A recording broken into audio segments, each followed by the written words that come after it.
Okay, so we're recording now. So I'm just going to go over that again. So tonight we're talking about Facebook and sharing on Facebook. And I just wanted to make sure everybody knew to copy the text and paste it in as if it was your own post when you see something you want to share rather than hitting the share button. That way your friends are more likely to read it rather than just scrolling through it. It looks like it came from you rather than someone else. And Lisa, you just shared with us that the app that you use to save those pics is called PicPic. Yeah, it's PICK, and it's just really for the images, like photographs. Okay. It's not like I copy and paste and then I add it to my pic, my saved PicPic. Okay. And then I name each one. That's what? I name each one, so I know what it's called. That's great. And what I name it may not work for someone else. Yeah, and for me, when I'm on my iPhone, I just hold my finger on the picture and I can save the image from the Facebook app. Yeah. Unfortunately, we can't copy the text when we're in the Facebook app, but if you go through your Safari browser, you can highlight and copy the text through the browser. So that's kind of a pain, but that's how I do it. Can I make another point when we see something that we like on another ambassador's wall? And I made the mistake early on too, but don't ask if you can share it. Right. I don't think I've seen anybody from our team do it, but I have seen people out there ask, well, hey, can I share this?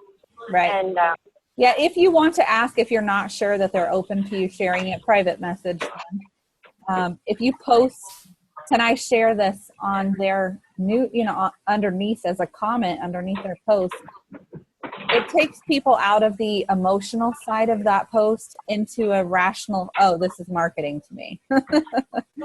So it really kind of it detracts from what they're trying to do. So as a professional courtesy, we don't want to do that. Most people who post something, they create a comment, they create a post, they're not going to care if you share it if they're an ambassador. But if you don't know them well and you just want to double check, feel free to private message them. Great point, Tina. Okay, so the other thing that I could touch on briefly is how to make sure that a graphic is okay to use. And I did cover that in my video. But there's a few things to look for. Number one, to make sure that a graphic is current, look for a compliance code number. It's like a long list of numbers and letters that's down, usually on like the bottom of the graphic or maybe up on the side. That just shows that at one point it went through the compliance department and got approval. That does not mean that there are not spelling errors in it, because compliance does not edit the post. It just makes sure it doesn't violate their compliance. And it also could have changed. For example, just recently the FDA is saying we can no longer use the term candida. They're saying that's now a medical diagnosis. So we used to be able to use that term, and there may be graphics that have an approval code with candida on there. So if you have any question at all, just feel free to ask me before you post it. But the other thing that I always want to look for, one thing that we should be aware of, about a year ago, they changed it from all natural to the most natural, because not all of the ingredients are 100% natural. There are some that are formulated in a lab, especially the accelerator and boost. But because there's gray area of, is this 100% all natural? Is everything plant-based? Yes. But because of the gray area, they decided that they didn't want to get into sticky legal issues, so they changed it to be the most natural. You will find graphics that still have all natural, but we need to use the ones that say the most natural. So look for those. Also, no other company logos. So you've seen the picture of Slim right next to a Starbucks coffee, or graphics that might have our products versus other companies' products. Just make sure it doesn't have their company logo on it, because those are trademarked images and we don't want to get into trouble with those companies. Also, we don't want to be using any kind of medical diagnoses. So even though a post may be really awesome, maybe worded like, what if Plexus could help, and it lists a bunch of things that it could help. If it lists medical diagnoses and Plexus in the same graphic, it's probably not compliant. And I would just assume that it's not and not use it. And then the last thing that I always look for is prices.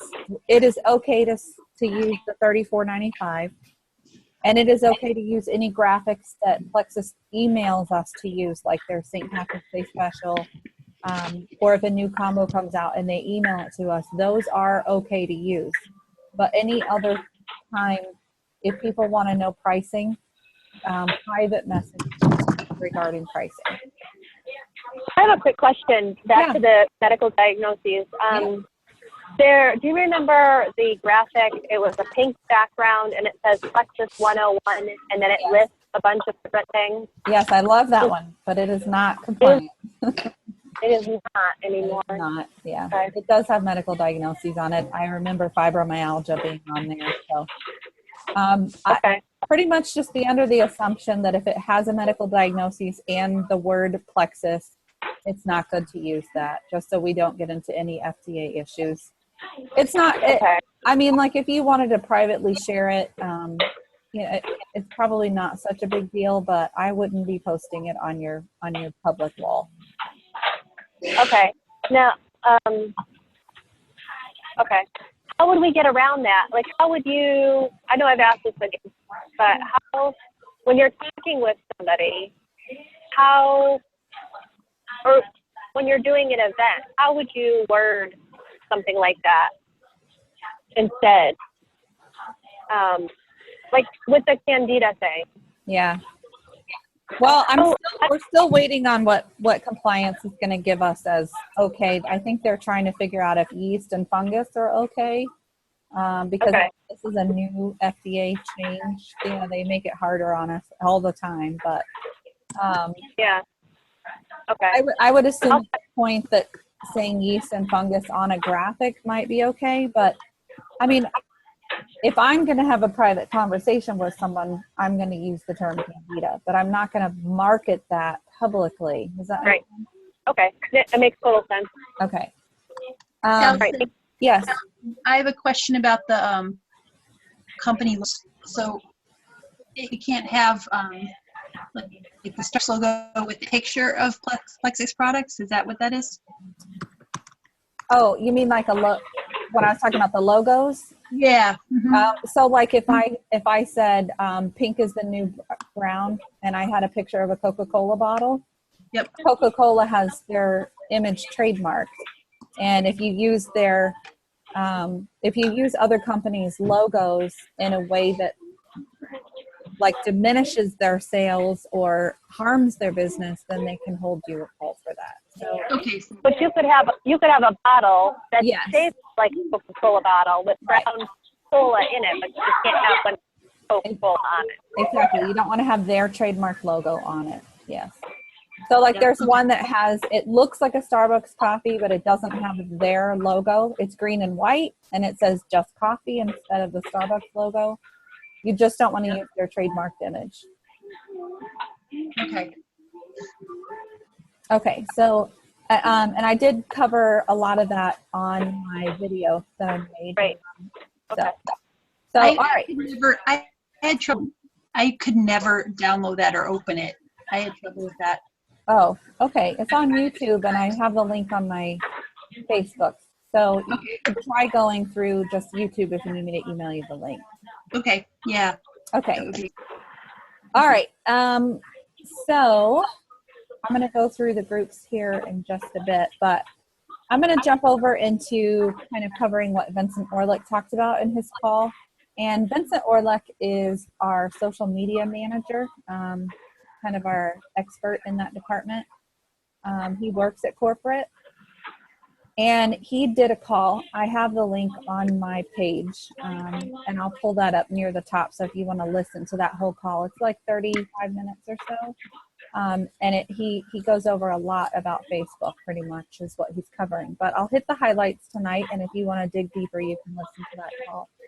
But basically, he brought up that, in case you guys aren't also already aware, there is a Facebook group called Compliance, Plexus Compliance.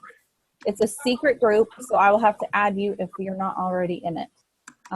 But in that group, Serena Melange, who works in the compliance department, often will keep us updated with these kinds of compliance issues. Anytime there's a change, anytime she's noticing a trend where, we're doing something that's not really compliant, she'll make a post and she'll share it with us just to try and help make sure that we're following the guidelines.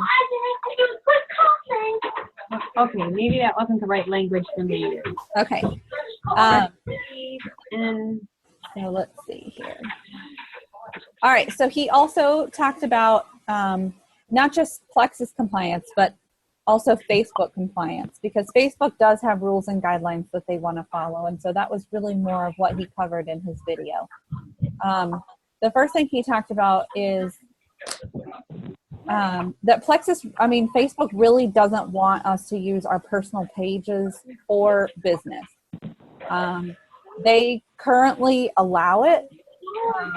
In the future, they may disallow it.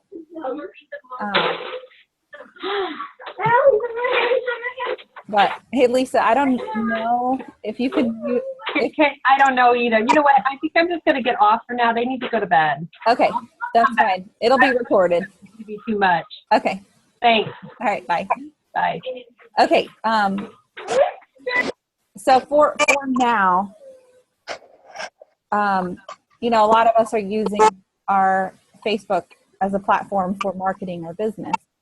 And that's okay for now, but they may eventually change it so that we can't. Are you guys getting feedback? Yes, I'm getting feedback. Yeah. Not sure where the feedback is coming from. That seems to be better. Maybe I'll just talk a little softer. Okay, so eventually they may create it. We have to use our business. We have to create a business page. Hold on, let me try. Okay.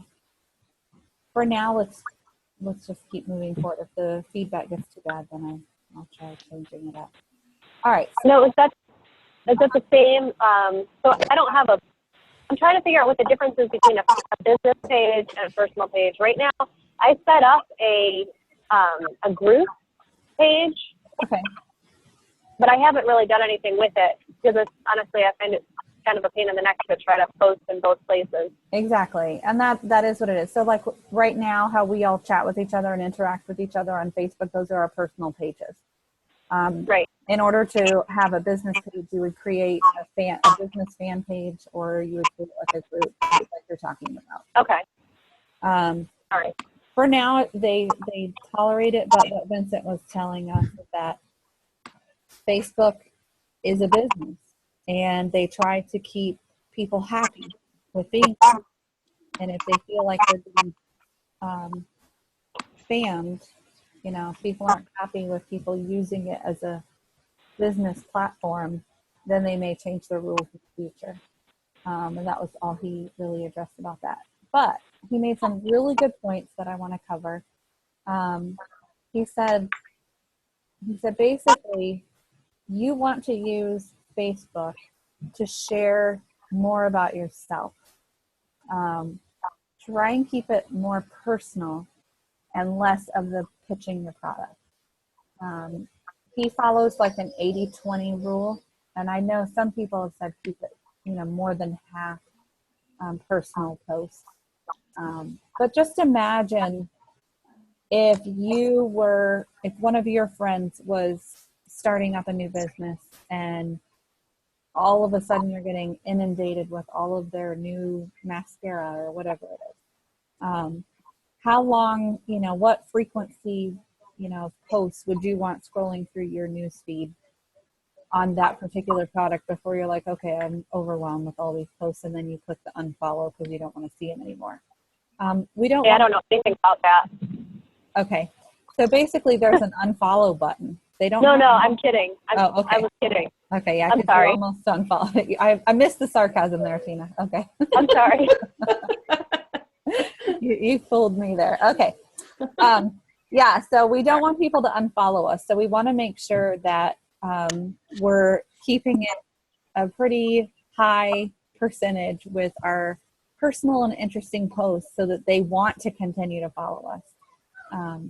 It's marketing ourselves. How are we presenting ourselves to the public? Right. We're branding ourselves, and we want people to understand who we are and what we love and what we're passionate about. And if all we're posting about is our business, then they're like, I don't really want to follow her anymore because all she ever talks about is her business. So, all right. So less pitching of the product. Try to keep it more of a fun and interactive, informative experience with your friends.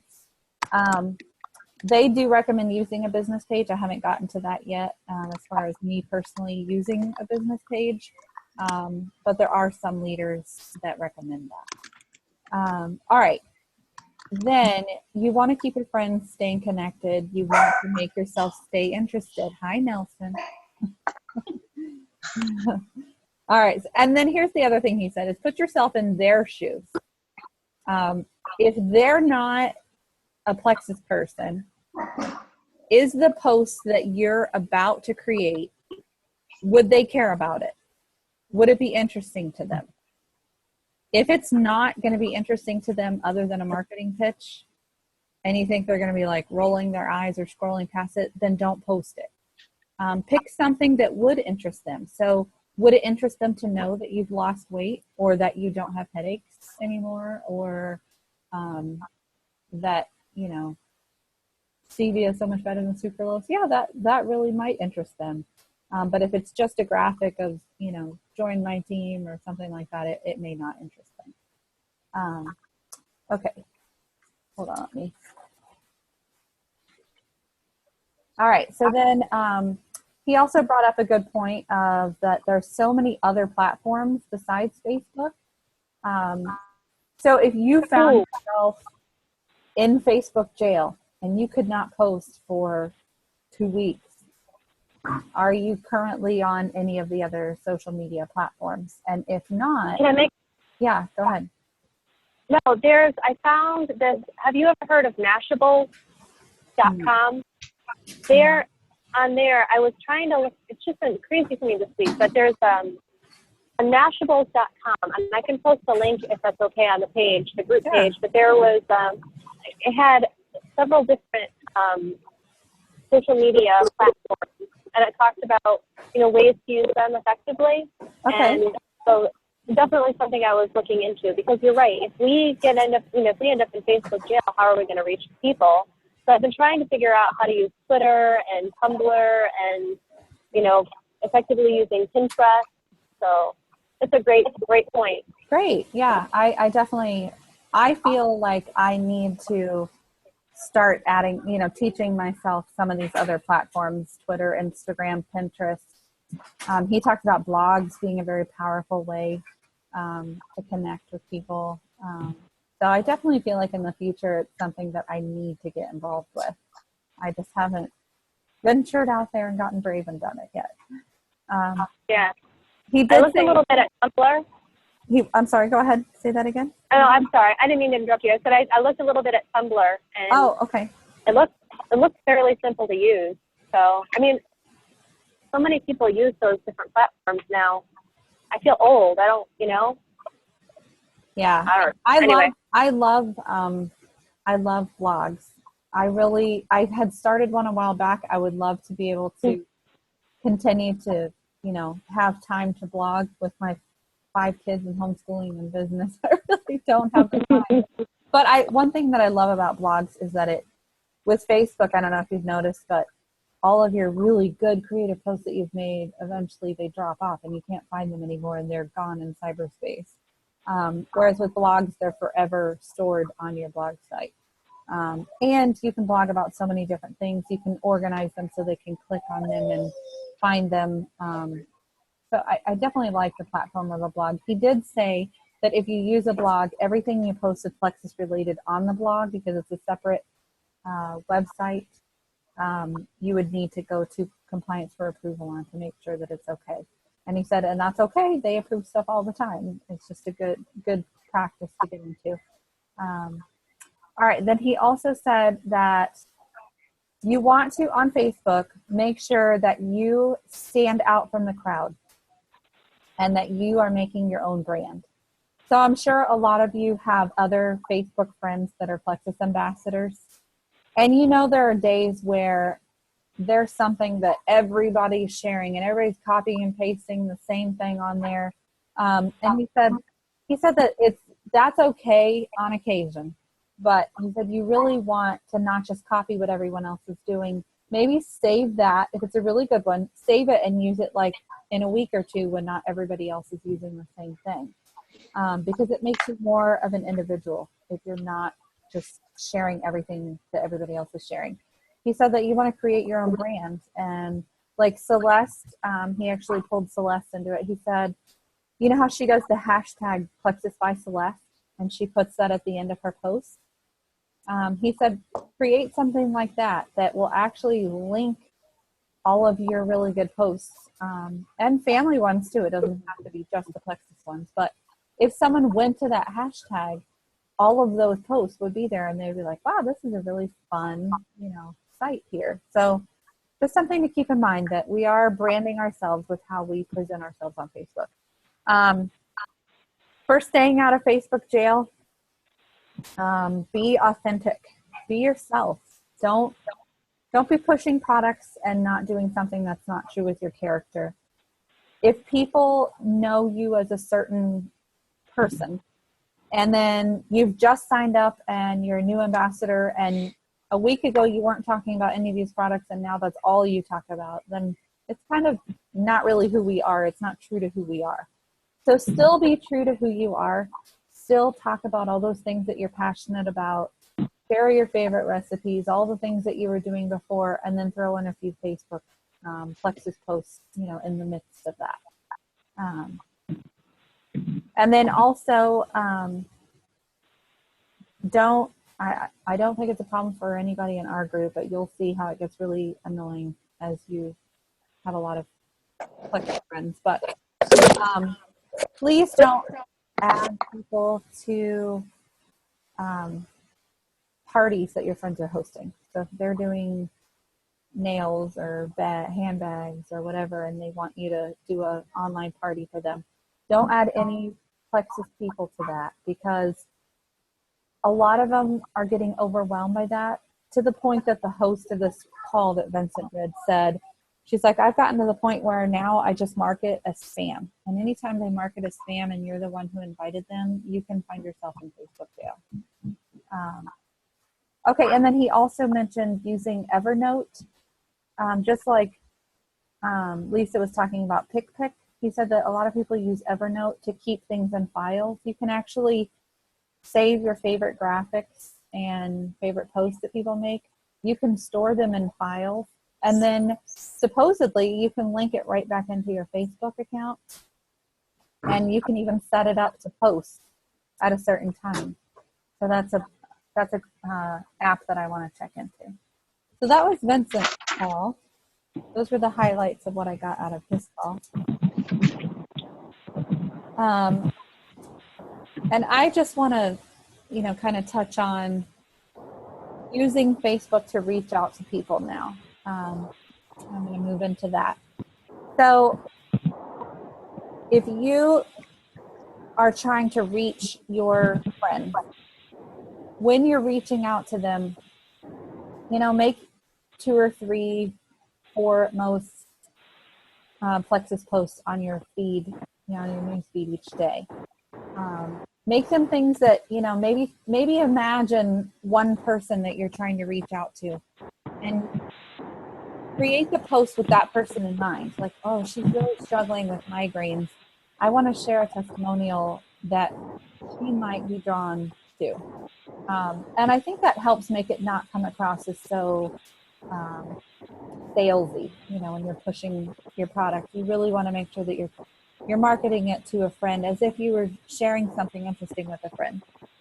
And then in the meantime, private message people and just say, hey, I made a post about a testimonial today that really made me think of you with your migraines that you're struggling with. When you get a chance, maybe take a peek at that. Also, private message people. I mean, you will find that as you're making personal testimonials on your wall, your before and after picture, or you explaining one great thing that it's done for you, people will more likely comment on your personal success posts than sharing other little graphics or other people's testimonials. And that's great when they comment, but they may not just jump right out and get up the courage to say, hey, tell me more about this product, I'm interested. So in the meantime, while you're informing them and sharing fun things, go ahead and be reaching out, private messaging people. Hey, I want to tell you about, what I've been doing with Plexus. Are you, just curious if you're interested. Could I send you a sample? Could I tell you more about it? That kind of thing. Because a lot of people are like, yeah, I've been watching your post. Tell me what that is. And then it opens up a door.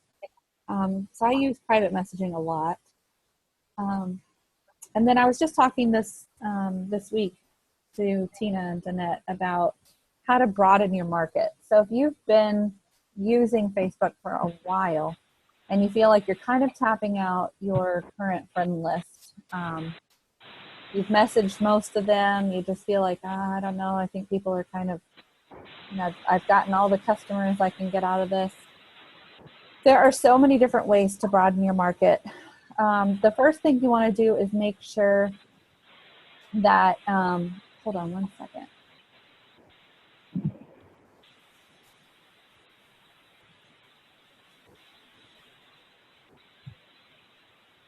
Okay, sorry about that. So you want to make sure that your friends are actually seeing your posts. And one thing that you want to do is periodically go through and click on, like some of their posts, comment on some of their posts, show Facebook in the algorithms that you're still friends with them and you want them showing up in your news feed.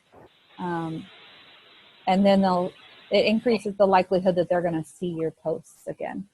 The other thing to do is go through lists in your mind of people, circles that former places you've worked, former places you've lived, your high school, your college, your kids' school, and people that you met there, any, list, and think through who are some other people that I used to be good friends with and I haven't seen them. I wonder if they're on Facebook. Start trying to add people in. The more you add people in, the more it brings in new people, a fresh set of eyes who haven't seen it. I have several people on our team who were not on my Facebook friend list initially when I started Plexus, and then I went through, how Facebook makes those recommendations for you. Go ahead, request them as a friend. Worst case, they don't want to, accept your list, but why not? If they're people request them. And then this is this is where it's important. This is where it's important not to be too salesy, because then they'll think that you just friended them because you want to sell them something. Exactly. If your news feed if your whole wall is full of Plexus and nothing else, then they're like, oh, she's going to sell to me. That's all she wants to friend me for. Exactly. And when they first accept your friend request, don't reach out to them right away with Plexus, because then they're going to think that's the only reason you sent them a friend request. Really reconnect and rekindle those friendships. Grow your friendships, and then people will, as they see you posting about it, if they're interested, they're going to reach out to you. If they haven't reached out to you in the first week or two of being your friend, then you can send them a message and just say, hey, I'm sure you've probably seen that I'm working with Plexus, and I just wanted to reach out and see if you'd be interested in learning more about it or something like that. Go ahead, Tina, what were you going to say? No, I was just going to say, again, that's just been one of my favorite parts about, doing Plexus is rekindling relationships. It's been a lot of fun for me. Yeah, I totally agree. It's been a really neat way of making you step out of your comfort zone and make friends and rekindle those old friendships. So. Yep. And making lots of new friends too. Yes, I love it. Okay, so then the other thing as far as that goes is add Plexus people in. If you are in some of these groups and you see Plexus people that are posting and you really like what they say, they seem really positive and upbeat, or they share some really informative things, and you're like, wow, I really want to follow them, go ahead and friend request them. It's okay to have hundreds of Plexus friends as your friends even. It's up to you. I tend to find the ones who I like to follow the jewels because they give us great examples of leadership. But I also find that there's a lot that are very positive and encouraging, and those are the ones that I look for and seek out. Okay, so another great idea, if you feel like you've tapped out your Facebook friend list, is if you can ask your customers or your close friends, your spouse, if you can tag them in your Plexus posts on occasion. So if I created a really good post, now I'm not going to do that to my husband because he's an ambassador, but if my husband wasn't an ambassador, or if my sister, didn't care if I tagged her, something like that, not all the time, I would just say, hey, on occasion, would you mind? You could make a really nice post and then tag those people in it, and it then shares it on their wall. So now all of their friends see that, and it opens up that market. The other thing that you can do is tag your team. Okay, so if you're, more experienced at creating posts, but some of your team are fairly new and they're not quite that comfortable with that, Cindy, that's something that you might want to think about. Is if you've got people who are new and they're not sure how to post, when you create a really good post, tag all of your downline in that post, and then it goes on their wall, and now their friends might ask about it, and it opens up the door for them, and that helps the team. All right, another thing to do is join groups. What do you love? What are your interests? Are you an animal rescuer? Are you, someone who likes to coupon? What kinds of things do you like to do? Join some of those groups and make friends in those groups. Reach out and, develop new friendships and start reaching out to them. And if you make a connection with them, personally friend request them and add them into your social network. Join swap groups. There's a lot of Craigslist style, local yard sale groups where you can, some of them will let you post your Plexus posts in there. So that's an opportunity. So I think those are some of the ways that I've recently been reaching out, trying to add new people in and broaden my horizons. Anybody? May I ask a question? Sure. As far as etiquette for when posting in those types of groups, how do you recommend we go about doing that? Because I've always kind of shied away from it. Yeah, I typically don't find that great of a response in there. I would join the groups and then really feel out how the group plays out. You can tell pretty quickly what people's attitudes are to other posts that are, network marketing posts. If they get a lot of negative backlash, then you're going to know, yeah, I'm not posting in here because it's just going to get shot down. And if it does, if it gets really, a lot of animosity, I just delete the post and I know, okay, I'm not welcome in this group to post that kind of thing.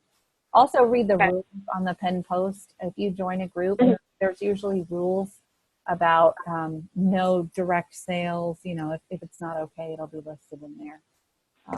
And if all else fails, message the admin of group and just say, hey, is it something that I'd be okay to share an opportunity from time to time, and see what they say if you really can't figure it out from the feed.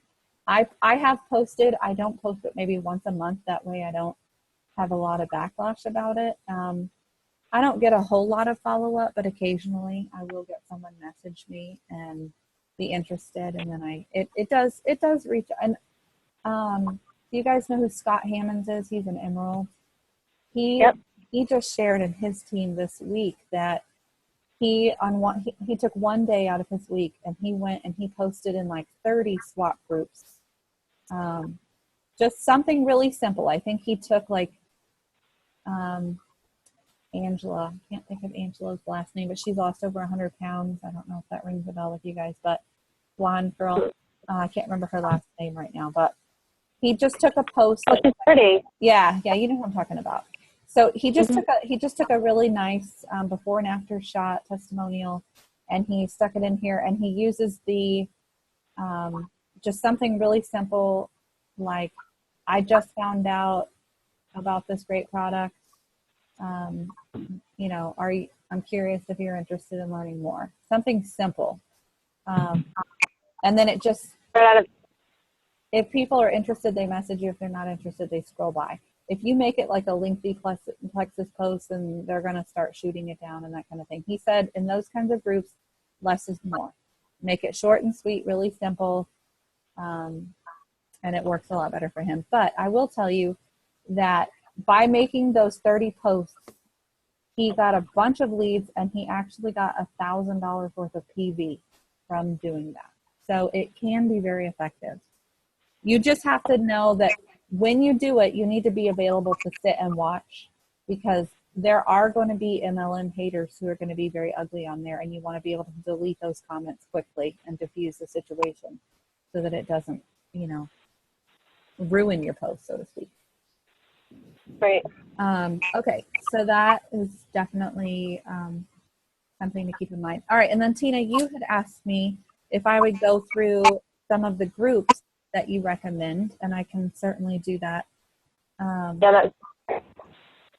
So I have added some of you into groups. There's so many groups, and it's really hard to know, you know, what are the good ones, what are the ones to avoid. I don't know all the groups to avoid. I just know the ones that I'm in and the ones that I like to follow.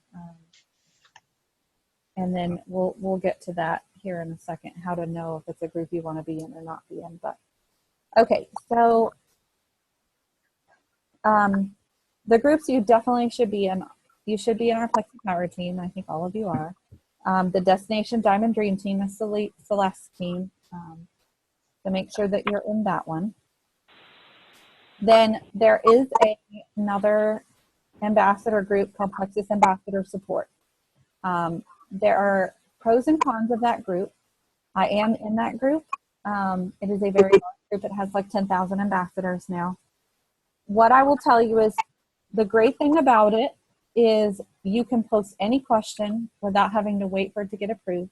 So if you're out and about and you cannot search and you've got someone asking, you need to know a quick response, you can post, hey guys, what's the name of that? You know, help me find that video link. I need to share it real quick or something.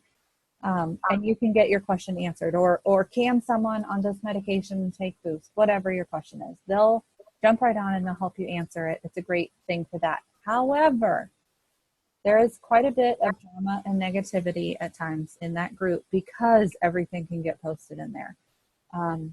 You know, if people see the same post day in, day out, they get really annoyed by it. And then, you know, people start sharing and venting their frustration about having to see the same thing. Or maybe they've just been riding the emotional roller coaster of, you know, haven't gotten any sales. No one's responding to them after a week or two. And then they want to just vent, and they just vent, you know, their frustrations there. So you will get some of that negativity. If you're a person who that negativity will pull on your emotions, then don't get in that group. If it's something that you can scroll on by and not care what other people are dealing with and use it just when you need to ask the question, that's what it's great for. Okay. Corporate does have a group called Plexus Slim. So that's another good one to get in if you're not in that one, Plexus Slim. There's a good ambassador-only group for all the testimonial pictures called Journeys. And it says Journeys Ambassadors Only. So that's a good one. Oh, of course, I don't know if you guys all know this, but I do run a Plexus breastfeeding support group that has like 7,500 people in it, and I make sure that there's no spamming or drama going on in there. So you're welcome to join in there and add your potentials to that if you know breastfeeding mamas. We do talk a little bit about pregnancy in there as well. That wasn't the original purpose of the group, but since there's not, you know, there's a couple pregnancy groups that are starting up, but that's the one where people go to the most for talking about that. All right, then there's another really good group called Pink Aid, kind of like Band-Aid, but it's Pink Aid. And that one used to be, I believe that was the autoimmune fibromyalgia group, and it changed its name to Pink Aid. An age state for autoimmune disease. Yeah. Way to remember it.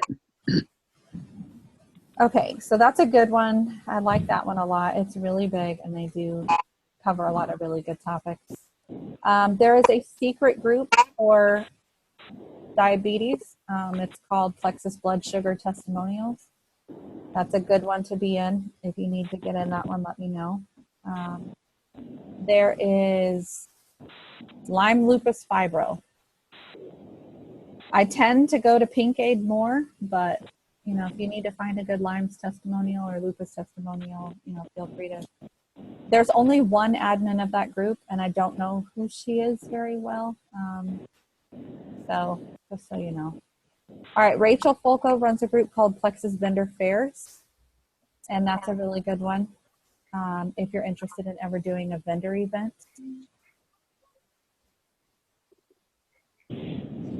Don't forget about Plexus Compliance. That's a good one to follow. And then there are several others, pretty much any kind of topic that you'd want to know. There's going to be groups. There's thyroid in Plexus. There is ADD in Plexus. There's kids, teens, and college age on Plexus. Pink Drink and Autism. There's Plexus Testimonials for Migraine Relief. So there's lots of different groups that you can join in. I find that I'm in those groups in case I need to look, but a lot of those you can find by searching just the overall. I don't know if you guys are aware of this, but if you're on your phone and you use your search bar, you can type in Plexus migraine video or Plexus kidney, you know, whatever your keyword is that you're looking for. And it will actually take you to all of the posts that your friends and any group have made with those keywords in it. So if you just saw a testimonial 2 days ago and you remember a couple of the keywords of that, you can actually search for it and not have to be in these groups to find it. Because if someone shares it on their wall that you're friends with, it will pull it up. So that's a really cool feature. Now I find that I'm not even going into these groups to look for things anymore. I'm just using my search bar on my phone. Is that Is there a your way to do that on a computer? or is it something in Facebook, a Facebook search bar? I can do it through Safari and through my Facebook app on my phone, but I have not found out how to do it on my laptop. Okay. On the laptop, you use the magnifying glass within an individual group, but I don't know how to search through like everything that's been in my newsfeed. Does that make Okay. sense? Yep. Okay. Yeah, so I would definitely use that. You can also search the DDD. That's a huge, huge group with over 300, wait, how many? 30,000, like 35,000 people. And because it's been around for 2 years, there have been so many really good discussions on pretty much any topic. So I would start your searching there, unless you're on your phone and you can just type in the keywords. Start your searching in the DDD. If you can't find what you're looking for there, then find a group that talks about the topic that you're looking for. So if you're looking for a lupus testimony, go into the DDD, search in the DDD, can't find what you're looking for there, then go into a group that talks about lupus and see if you can find one there. But again, searching on your phone, for me, is the best way of finding things. Allison, Yeah, I have to get going, but it okay, was a great information. Thanks Great. for having me. no problem. That was pretty Okay. much all we were going to cover tonight. So you had perfect timing there. Good. Thanks for being on the call, Ann. Great to see Nice you. to meet everyone. Bye. Take care, and nice Good night, Ann. meeting you. Good night. Night. All right. So then I was just going to say one other thing. Is that if you're in a call, if you're in a group and there starts to be all kinds of drama starting, if you see the admin venting or being negative, starting, any kind of downer attitude, bad mouthing the company, that kind of thing, that is like poison. That is negative drama. Get out of there before it does anything to you emotionally.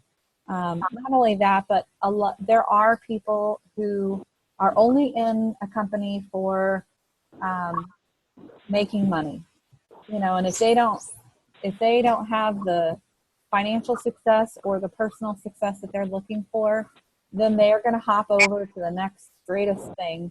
And there have been several teams lately, several groups that have just completely switched over to other companies.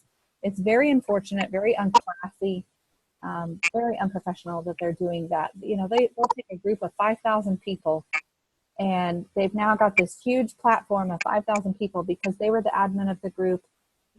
Hey, I've got all these people. I've got a great platform for reaching out and sharing my brand new product that I'm doing now. Very unprofessional that they do that. But if that happens, just immediately get out of that group and don't waste your time in there.